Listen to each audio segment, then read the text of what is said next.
Hi everyone, good to have you all here. My name is Mariana. I'm an Education USA advisor here in our office in Brazil, in Rio de Janeiro. I'm just going to give you a brief introduction before we start this webinar.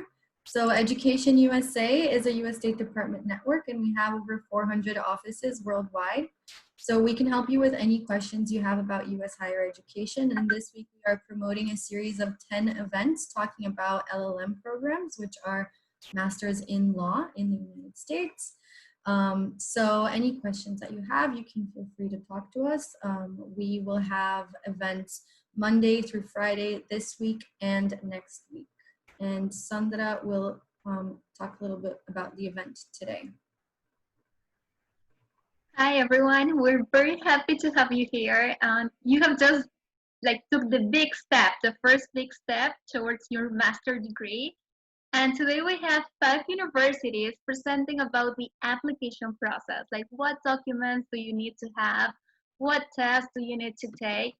So we're very excited to announce that we have representatives from American University, Boston College, Columbia University, Georgia State University, and Stetson University talking about the application process, the LSAC, what is it? Well, we'll learn, and also how to finance your Master of Laws. And without further ado, I would just encourage you to take any notes and also stay until the end, because at the end we're going to share with you a Zoom link. Through that Zoom link, you will be able to go and directly connect with one of the representatives. So if you would like to learn more about one university, you just click there and connect directly with one of our reps. Thank you so much.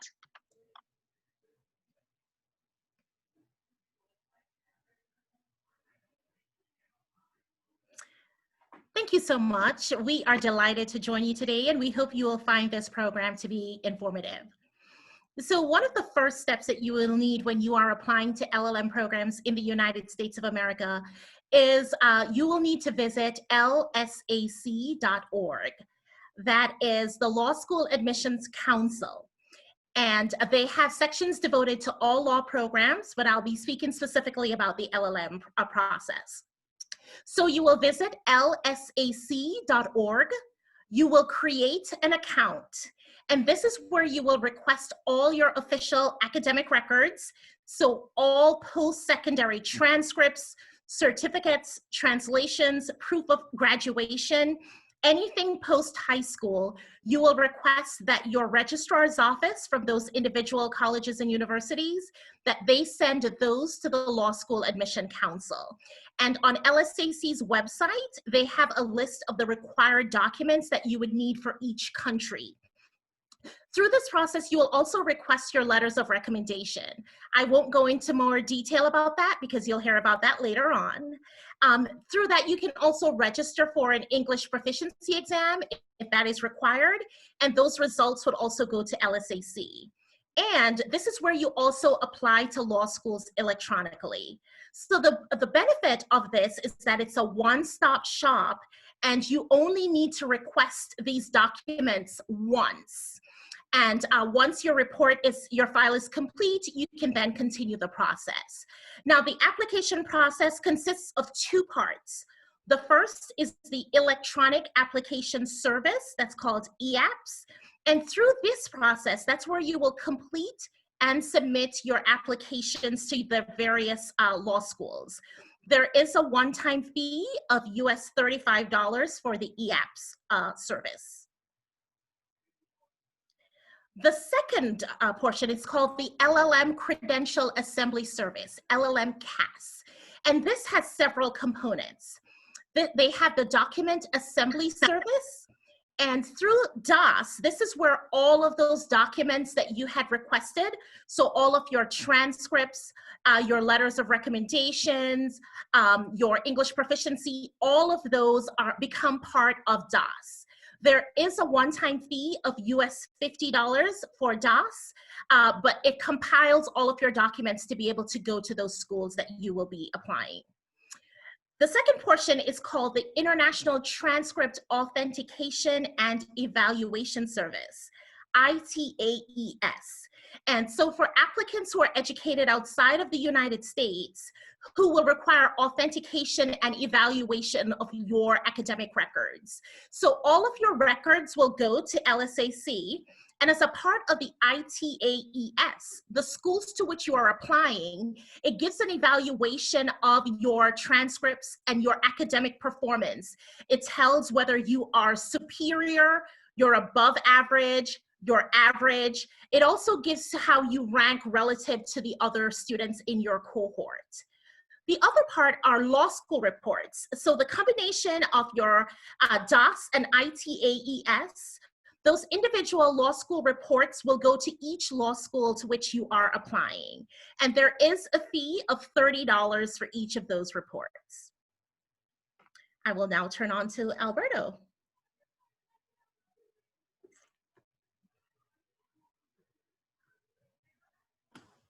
Thank you, Monique. So now we'll talk about the actual application documents. So Monique gave you an overview of sort of the 10,000-foot view of what you need to consider when you're applying. But now we'll really get to dive into the specific components of your application. So there's of course an application form, and usually when you submit that application form, there's a fee. So on top of those LSAC fees, usually many law schools have an application fee. At the moment, though, a lot of law schools, and this is something that I recommend to everybody to look into, a lot of law schools, because of the COVID-19 pandemic, are being a bit more lenient with application fee waivers. And some law schools, even during regular times, do often waive those fees. So I encourage you to look into that. Other documents that you need in addition to the application form include the personal statement, the resume or CV, transcripts, letters of recommendation, and if you're applying to a particular scholarship that is funded by the scholarship to which you're applying, a scholarship application, if that's something that is applicable. I highly encourage you to spend some time researching what makes a good personal statement and a good resume. I can tell you that in my personal experience, oftentimes what separates the great applicants from the good applicants is the amount of time that they spend editing and revising their personal statements and their resume. You want these documents to tell the best story that they can about you. And if, as a reader, when I'm looking at an application, if I'm seeing that there are a lot of mistakes, which often include the somewhat funny mistake of applicants putting the wrong law school's name on a specific personal statement, and those little things add up sometimes in a negative way. So you do want to make sure that you're looking at those things very carefully. Now, moving on to some standardized tests that you need to consider. So one of the things that most, if not all, law schools in the United States require of international applicants is that you show proof of proficiency in English. The sort of the gold standards are the TOEFL or the IELTS exam. Those are the ones that are widely accepted by law schools. And sometimes some law schools may have waivers for these scores. However, I would not count on that. I would highly encourage you to spend some time studying for these exams and to take them because it's another way of showing commitment to the fact that you want to do an LLM degree. Some schools are temporarily accepting Duolingo exams given the extenuating circumstances, and most LLM programs, if not all of them, do not require the LSAT or the GRE. I know that our programs do not. Now, if you're wondering, what happens if your English score does not meet the minimum requirement, some schools offer conditional admission. Usually that's hinges on whether they offer some sort of summer or pre-enrollment English courses. But again, don't count on that being the case. You want to make sure that in keeping with showing that you're a very qualified applicant, that you show that you have the best English score that you can get. Something else that some universities like to see when you're applying to the LLM program is that you have some work experience. Now, this isn't strictly required, but for some programs, it is something that they want to see. And schools generally want to see this because they want to know whether you have developed an area of interest, a particular area of interest in the law, whether you have a sense of purpose in what you want to do, whether you're committed to that purpose, or if you have certain career objectives that you want to accomplish through the LLM program. And along with that, whether you want a career change or a slight refocusing of your career goals. So keeping all those things in mind, the best thing that you can do on finding out whether the universities that you're interested in require any prior work experience is to just consult with the individual schools. And now I'll turn it over to Jessica. Hi, I'm Jessica Dworkin from Stetson University College of Law. I know many of you are thinking about doing an LLM, but a big concern that students have is often how do you pay for it? So I want to talk to you for a few minutes about financing an LLM. So I know that students are rightly concerned about this, and they often really focus on the tuition costs. I'd like to get you thinking about the cost of LLMs in a slightly different manner. So I've put together a very simple formula for you. You have to think about your total or your actual cost of attendance as really the sum of the following things. It's the tuition and fees that an institution charges, and this number will vary from university to university.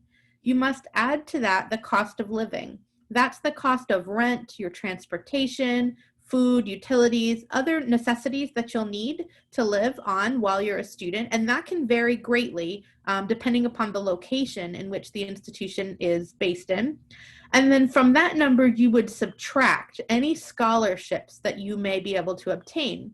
Scholarships can come from the institution itself, or you may be able to get scholarships from outside organizations, perhaps the Organization of American States or Fulbright or some other organizations, and EducationUSA or any of the admissions advisors from any law school that you're interested in would be happy to talk to you about those opportunities.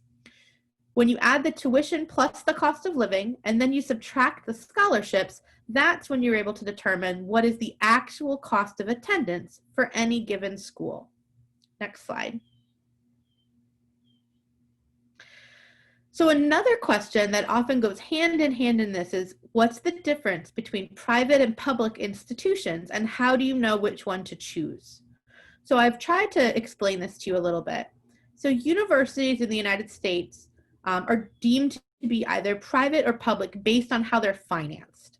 So when schools are financed mainly through tuition payments, alumni donations, and investment revenue called an endowment, that's called a that is a private institution, right? A private institution.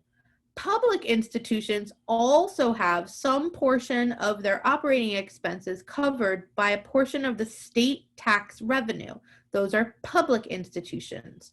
So as you're looking at schools, really the difference between public and private is where the universities themselves are getting the money from that they need to operate.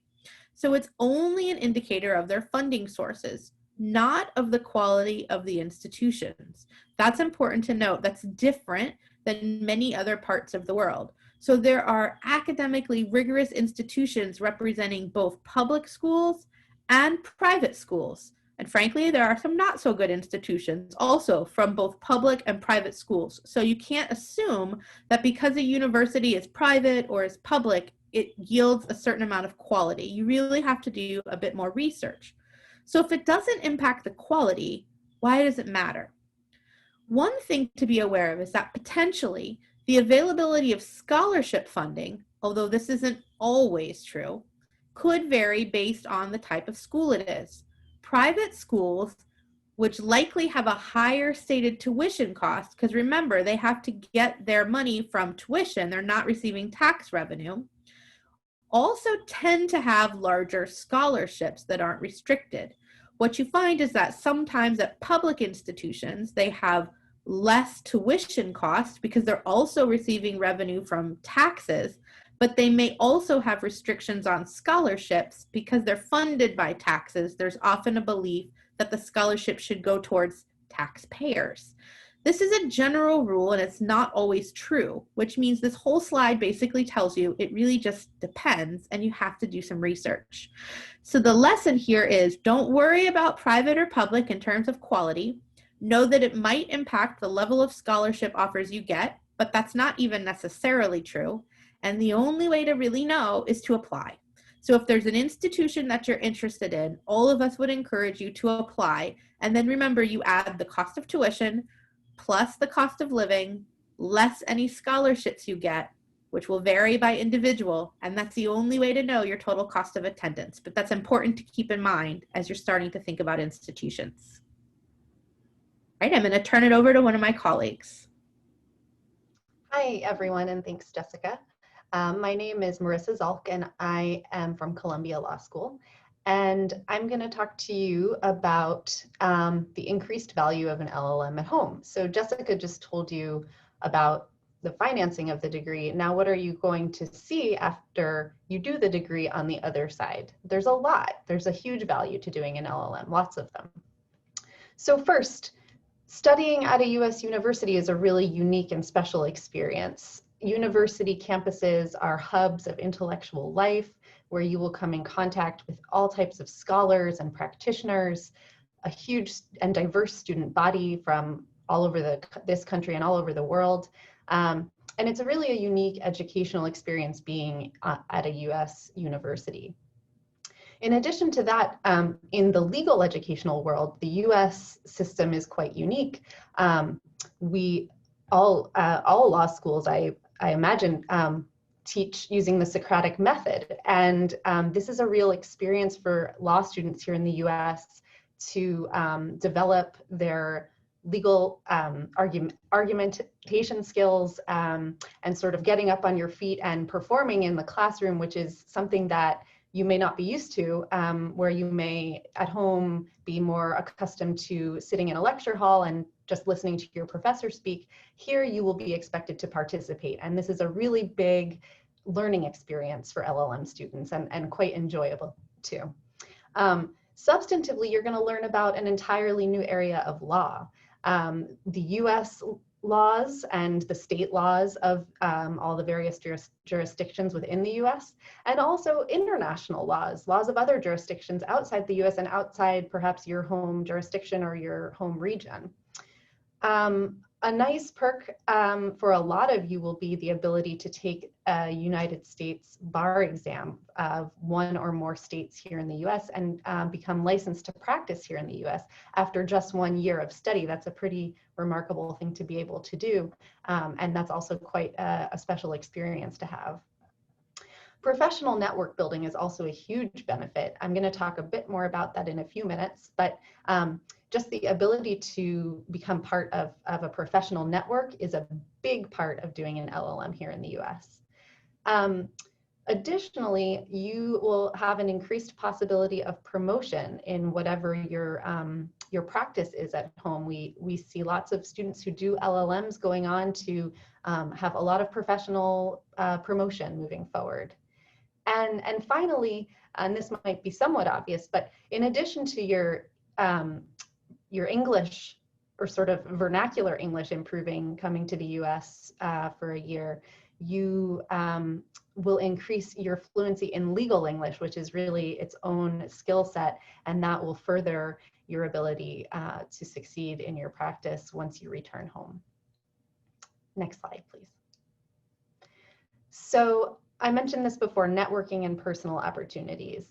This is a really big aspect to doing an LLM program. And if you know anyone who's done an LLM, they will certainly talk to you about their expanded networks after having done the program. So in addition to sort of gaining exposure to faculty through your classes who you're going to be, developing strong relationships with. You're also going to be part of a broad alumni network at whatever institution you choose to join. So you will be able to connect with other alumni from your institution for the rest of your professional career and reach out to them for guidance and for help. So joining an LLM program really opens doors professionally, not just for the year that you are in the program, but really for the rest of your career. Something else that may not be so obvious, but we see it time and again, is just this really strong cohort of classmates in LLM programs that come together and have this very special experience together. People come from all over the world to do LLM programs in the US, and you develop really strong bonds with your classmates, and you develop lifelong friendships in addition to this robust professional network. And then lastly, you're really going to grow as an individual in this year. It's a very transformative year for people. Just the combination of the intellectual and academic challenge, plus being in another country, in another culture, and speaking another language and meeting new people. It's just a very transformative and special experience. And we find that people grow personally as much as they do professionally during the LLM program. So those are a few things you can expect to gain out of doing an LLM.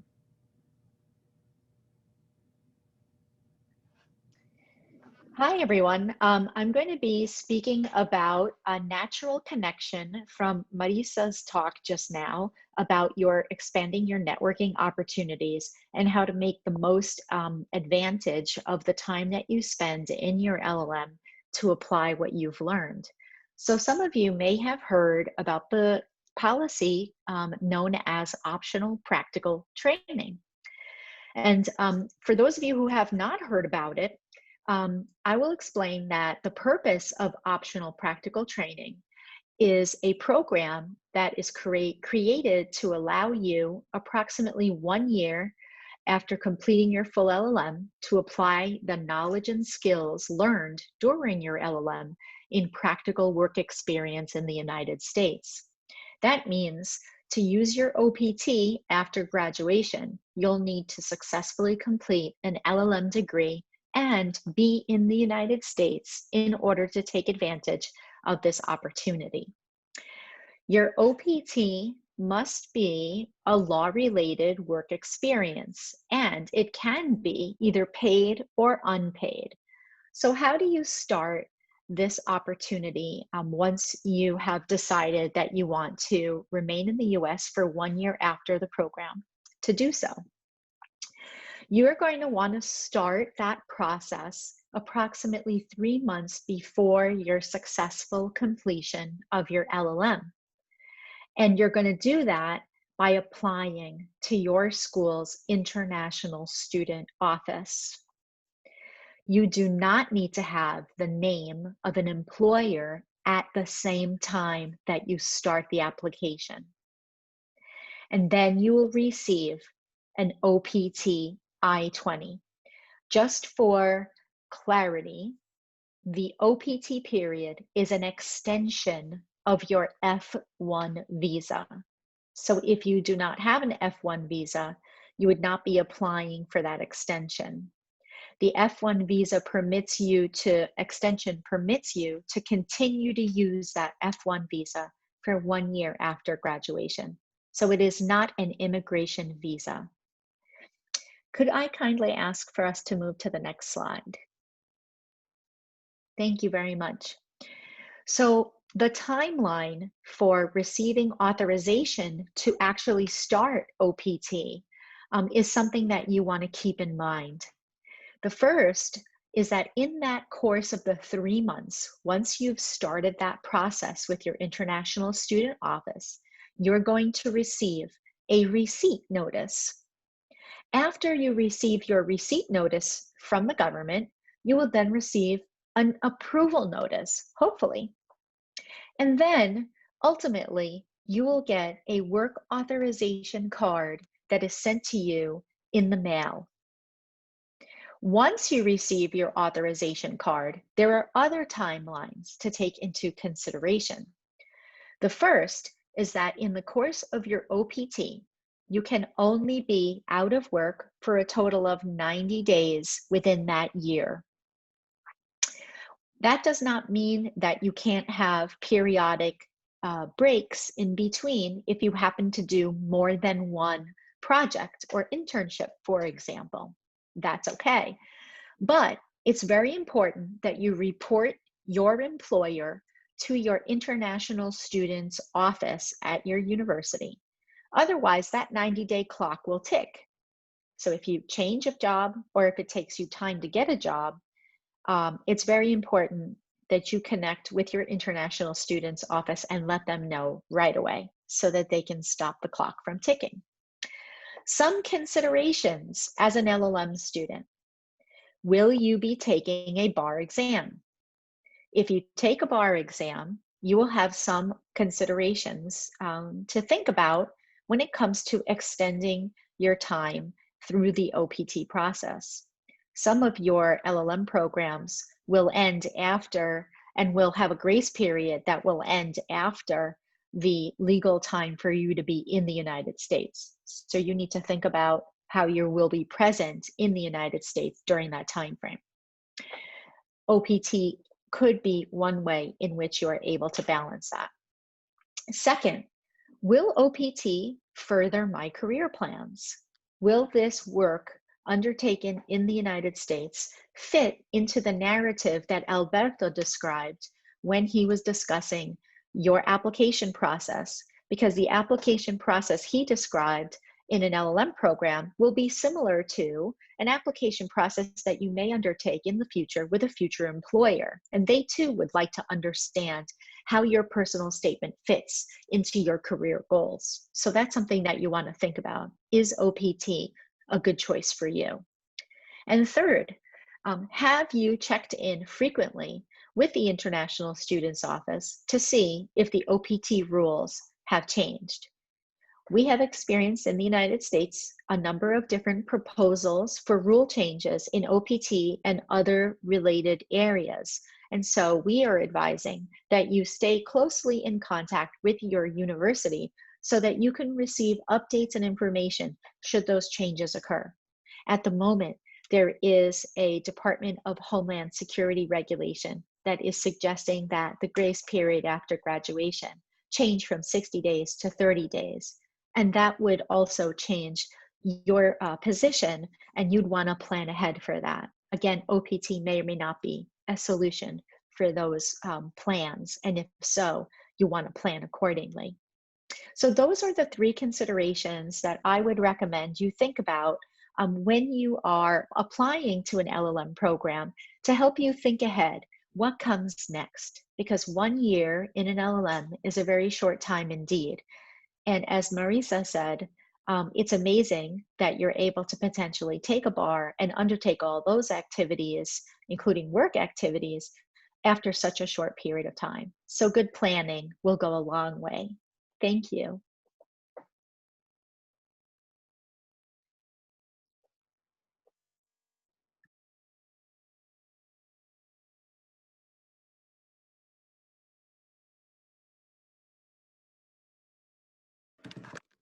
Thank you for the presentation. That was very enlightening. We do have a few questions that you and some of you answered, but I don't know if you want to bring it up and just answer it live so that everyone gets to know the answer. So hi, this is Jessica, and I've been typing away in the Q&A during the presentation. Most of you have asked questions where the answers will really vary university to university. So for many of you, you got the deeply unsatisfying answer of come talk to us individually. And that's because I can't really give you one answer that would be accurate for all law schools. So questions about what GPAs make you competitive, what kind of short summer programs might be available, how to stand out in an application, please come talk to us each individually. We'd love to give you those answers, but those answers are going to vary with each of our institutions. The general question that I answered that perhaps would benefit everybody, there were a couple, One was, tell me about the submission of letters through LSAC. And I said, your recommenders submit one letter once, and then they're shared with all the schools. And Monique, somebody had a follow-up about, well, what if I wanted to have different recommendation letters for specific schools? And I said they could work with LSAC. You may be able to answer that question better than I did. So I'm going to turn that over to you. Yes.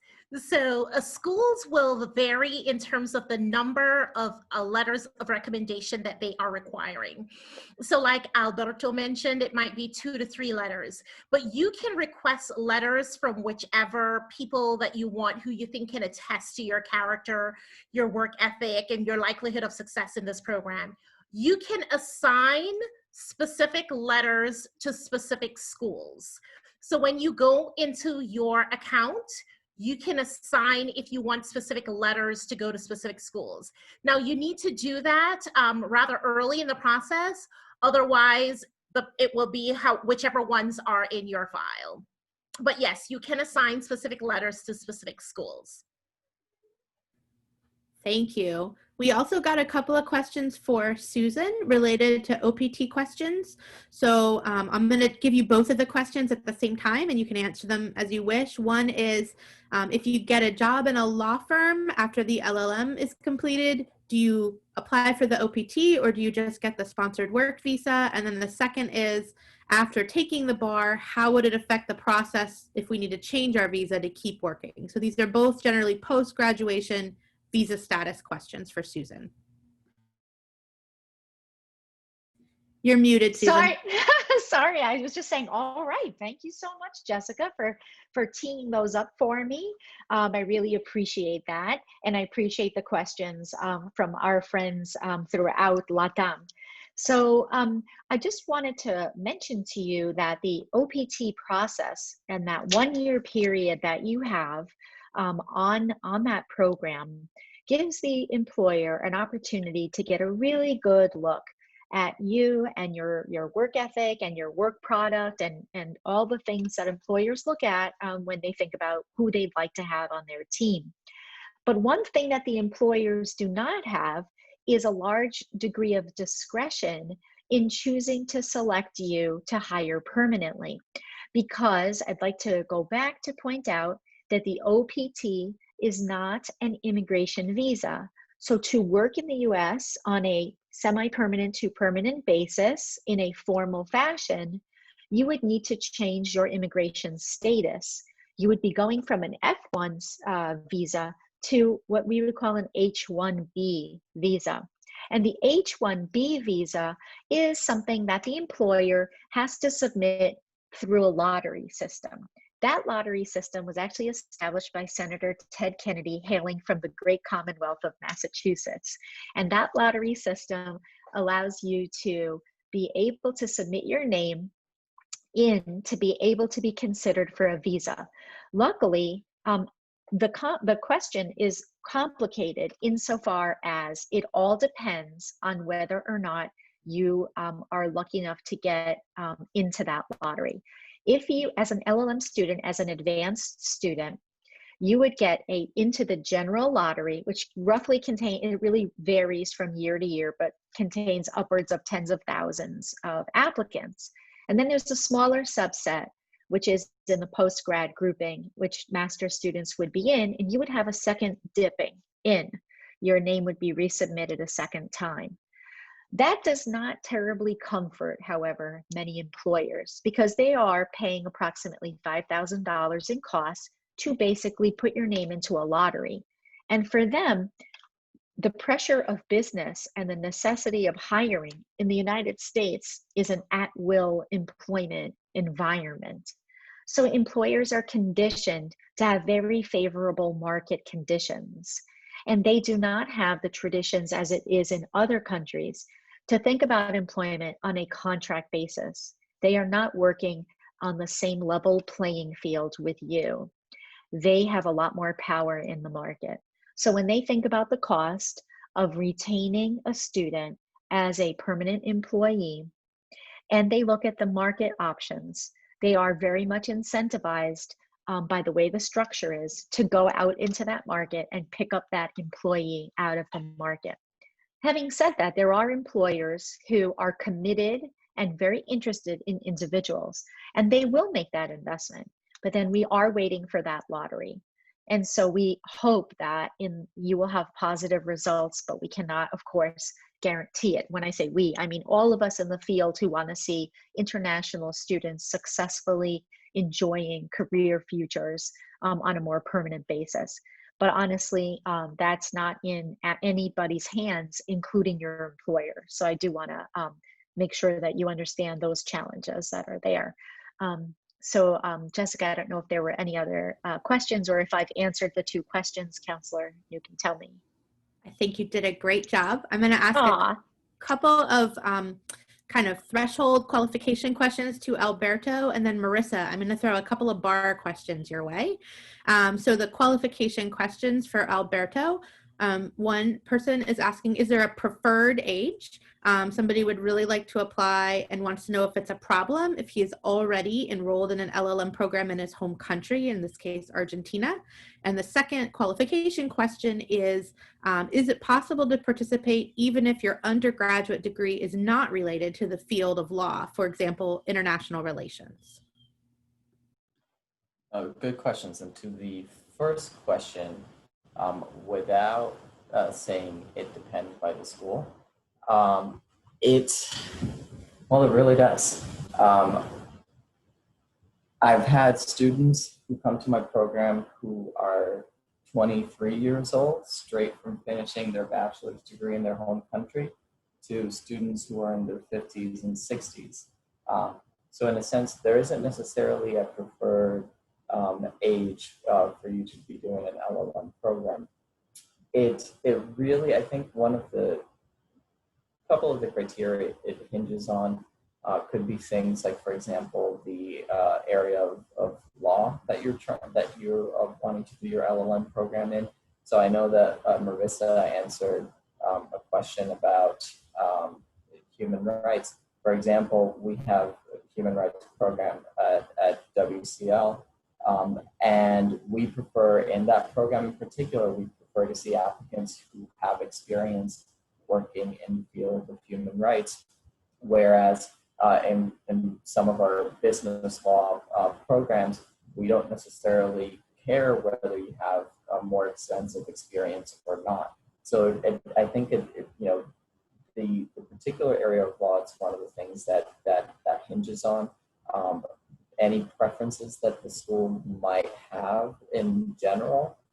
I think at the end of the day, the more experience you have when you're applying to the program, the more it is going to be helpful for you in being admitted, and the more it's going to be helpful for you in getting a scholarship. I think oftentimes a higher scholarship is often, kind of comes to two different things: really good grades or good work experience. The work experience can be work experience that you have gained while you are a student. I know in some countries and some schools require you to do some sort of clinical work while you're a student. So that could be work experience that would count towards that. But really, by and large, there's no one answer on that. Jessica, could you remind me what the second question was? The first one was, if you don't have an undergraduate degree in law, if you have an international relations background, are you eligible? That's actually, in some way, that's a tough question, and it isn't. So I know for our institution, the way we have phrased our admissions criteria is you have to have a degree that allows you to practice law in your home country. That may be, for example, a dual degree in international relations and law, in which if you have taken sufficient law courses, that enables you to become an attorney in your country, which then enables you to be an applicant for most, if not all, of our institutions. But if you're a chemist, if you're a biologist, and you have a degree in those areas, you're not eligible for an LLM program. have to either be a lawyer, or for some institutions, you have to be able to become a lawyer in your home country with the education that you have received. Thank you. So it looks like we've got 11 open questions right now. So I'm going to try to group them so we can try to answer questions as well as we can generally. And again, please come visit each of us in our Zoom rooms afterwards so that we can give you very specific answers based on our institutions and your individual circumstances. But I've promised Marissa some bar questions. So Marissa, here they are. I'm going to give you kind of all the bar questions at once. So that you can answer them. Some of them overlap a little bit. First question, is it possible to pass the New York bar without a review course? Is it credible or almost impossible? Like, do you think that's likely? The next question is, could I work in the US as a foreign lawyer if I don't sit for the bar? There was another bar question here. Let's start with those. I think those are our 2 bar questions for right now. Okay, so the answer to both is a very lawyerly one. It depends. So the first question, or maybe it's the second now, I'm losing track. Can you practice law in the US without sitting for a US bar examination? In some jurisdictions, you may be able to do so for a limited period of time. The rules in every jurisdiction are different, and so you really need to refer to whichever jurisdiction you're interested in, to their rules, and you need to monitor them quite closely. There's no one universal answer to that. I would say most people practicing law in the US have successfully passed a bar exam in the jurisdiction in which they practice. But if anyone on here is aware of specific rules, feel free to chime in, but I really think it's important for you to investigate the rules of whichever state you're interested in and proceed accordingly. The other question, can you pass the New York bar exam without taking a bar prep class? It really depends. You know, many students take bar prep classes and others don't. And it's really a personal preference as to how you're going to best prepare yourself and get yourself ready for the bar. There's no one universal piece of advice I would give. I think you all know yourselves best and how you will prepare best. So, you know, I don't think any of us endorse one singular approach.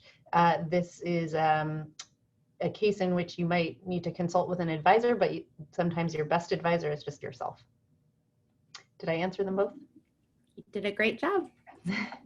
All right, I'm going to take some of the financial questions that have come in just so we can clear those out. We had one question specifically to Georgia State and Columbia, which was, how much is your tuition? So I'm going to encourage that person to check the website because all the tuition costs are posted on everybody's website. But as the presentation indicated, remember, your actual cost of attendance is the tuition plus the cost of living, less any scholarships you receive. So those are really individual questions that you should have in an individual session with the advisors from the school. Likewise, Thais, I know you really want to know what percentage of need-based scholarships happen at Columbia Live or at Columbia Law. Chat with Marissa. I'm sure she'd be happy to give you some of those details. I see a question about, I've heard that foreign students are not eligible for scholarships. Can you tell us about how to get scholarships? Every single one of our law schools has scholarships for foreign students. So that is what the LLM program is really about. And I think you'll find that most LLM programs do have scholarships for foreign students, but always ask. It's a great thing to ask as you talk with individual schools.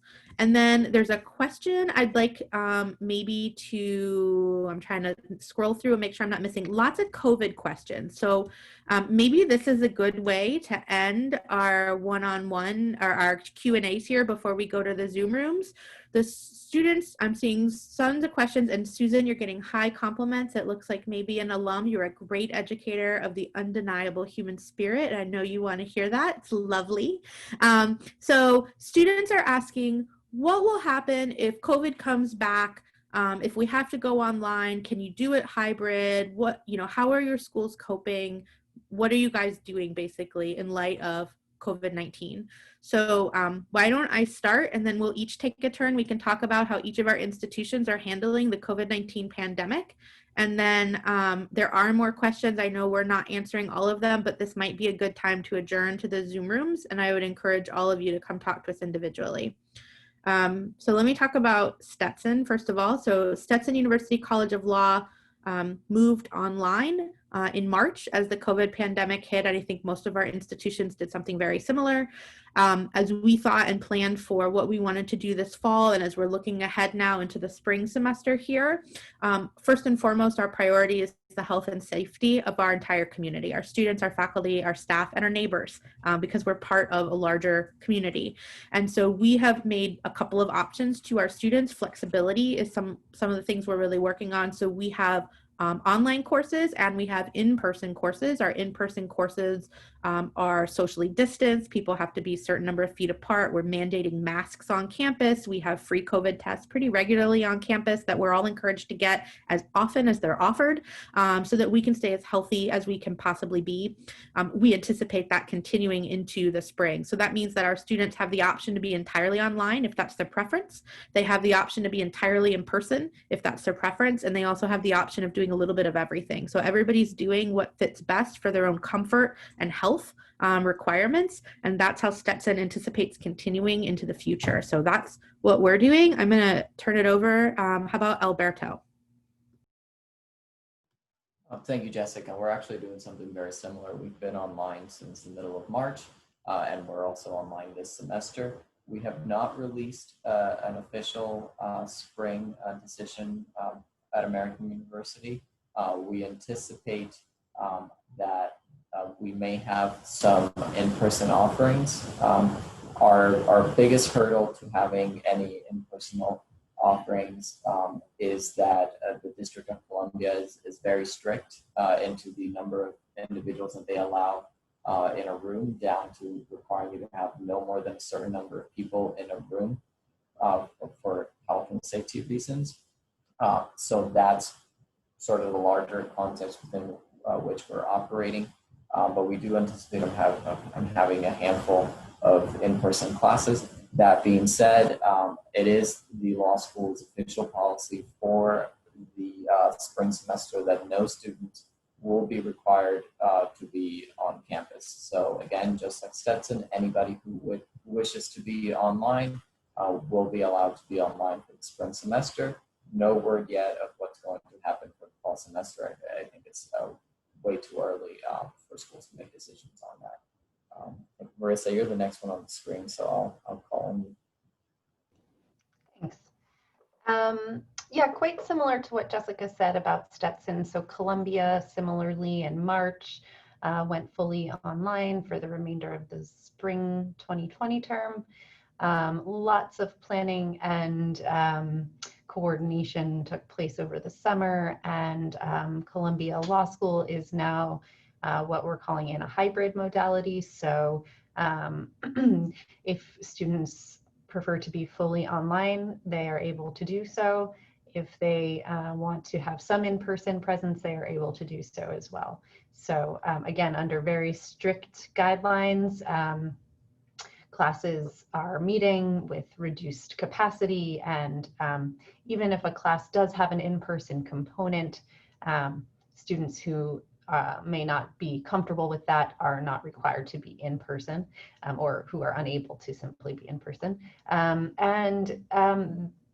We are proceeding one day, moment, second at a time, but that is how we anticipate to proceed if it is possible under public health guidelines. So the campus feels very controlled and safe.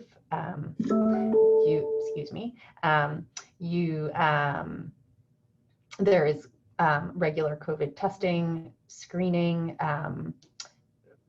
rules and regulations for entering buildings. Masks are required indoors and outdoors on campus. So even though I have a virtual background, I am here on campus, and it really does feel good to be here, and it feels like we are all taking care of ourselves and each other, like Jessica said. So, you know, we will all continue to move forward with the best information available to keep everybody safe. So Susan. Hi, everybody. First of all, thank you so much, Marisa and Jessica. And I also just want to say, first of all, that the person who commented is not an alum, John Clay. Thank you so much for the lovely comment. Perhaps you may have been on one of our webinars over the summer, but or during the pandemic. So at Boston College, we all, just like everyone else, shifted gears, and we were fully remote. And then I was very frustrated with the situation because we had been sensing a lot of lack of consideration for people who were deemed outside of the United States, so othered in one way or another. And so I collaborated with Pedro Lenza in Brazil and with Daniela Urosa del Venezuela, and we together ran 2 webinar series because I felt, like many of my colleagues, totally torn from my students, which is what we love to be with our students, all of us here. And those of us on this webinar who are from the universities, we've all gone to the meetings in the past several years and expressed our frustration, expressed our desire to see different engagement, a broader engagement. We also want to be a worthy example of who we think lawyers should be and what we should represent, regardless of what country we might be practicing in. And so with this, I don't know if you want to say fury or joy or frustration, but we brought together the people that we care about and we began to be engaged. And so I was teaching my courses, but I was also doing 9 or 10 webinars with Pedro and another 5 or 6 with Daniela. And we were trying to be connected and make sure that you know that we are here and we are committed. And that's all of us. And we have been communicating together, all of us across the universities, on large group emails, sharing knowledge, sharing information, supporting each other, not just on the law, which was changing almost every day, or the policy, which was changing almost every minute, but we also supporting each other personally and coming together as a community. And we want you to know, even though I have not been endorsed to say this by the group collectively, but we want you to know we are thinking about you and we care. And we are in this work because of that reason. So yes, we continue to do all the protocols. We continue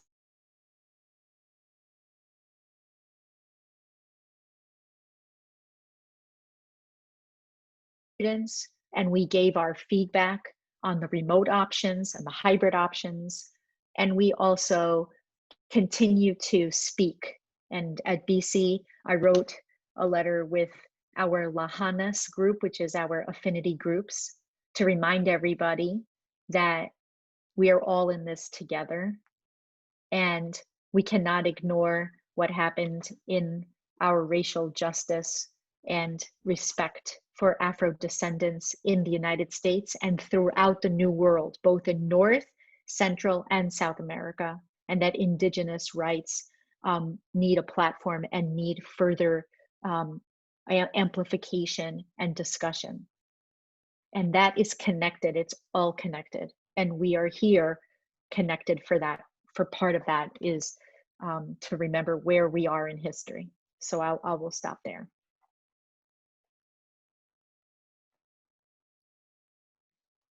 Oh, and I paso la palabra, I pass the word at Monique, because I think Monique is the only colleague who has not yet spoken. Oh, yeah. So our process at Georgia State University College of Law is very similar to other schools. So we went fully online in the remainder of the spring semester and for the summer. We do offer summer classes, including for our LLM. So that's an option for our LLM students as well. In the this fall semester, we went blended. That's what they called it. But for the majority of our LLM courses, they are online and they are recorded. So they are also asynchronous. That is, students don't all have to log in at the same time. Some are, but they are recorded so students can access them as they need to. And of course, we are keeping in tune with all protocols, so masks are required, we're social distancing, and we're working with no more than 40% capacity in our law building at any one time. Thank you. Well, with that, I know that if you look at the general chat, Education USA has just shared the links for each of our individual Zoom rooms. And we will all be in our rooms momentarily. There's also a question about can we have emails in case you guys want to follow up with us. And so Education USA has all of our contact information and they'd be happy to share it with you. We will also reach out to you probably in the coming weeks just to thank you for joining us this evening and invite you to ask more questions. So with that, we're going to go to our Zoom rooms. And Cindy Perez, I see your comment. No preocupes, todo va a estar bien. Vamos a estar en los cuartos individuales. She's having a tough time following our English. We're too fast. And so I'm reassuring her we'd be happy to chat with her in our rooms as well. So thank you, gracias, obrigada, for everybody for attending. And we look forward, and thank you, forgive me, thank you also Education USA for putting on this phenomenal series and for inviting us each to be a part of it. And with that, I think we'll see you all in our Zoom room. So thank you, everybody.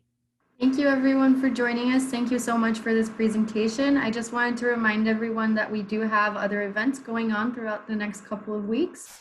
So please join us for other events with other institutions and covering other topics. I did see a lot of questions that will be covered in the presentations that we'll be having throughout the week. So please come join us for the other events as well. And thank you so much for participating, and we hope to see you all soon. Bye-bye. Thank you.